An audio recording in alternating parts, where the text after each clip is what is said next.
Hi guys, in this video we are going to learn how to draw a human figure face. Start by drawing a line, circle.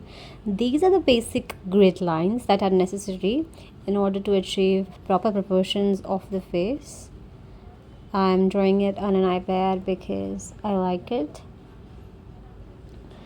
I make sure that the ear is located between the nose and the eyebrows. This helps us to understand proportions in a better way.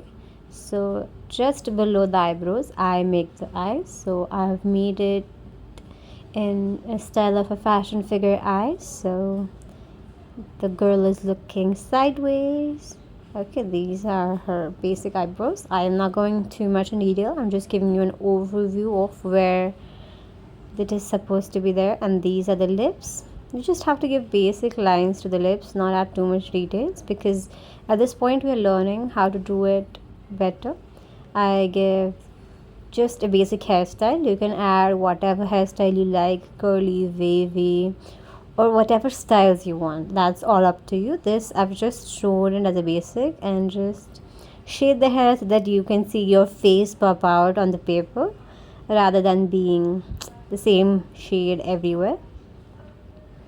So, and thank you for watching the video. If you want to learn more about faces, human figures, you can check out my YouTube channel. I'll always be there if you want any help. Thank you.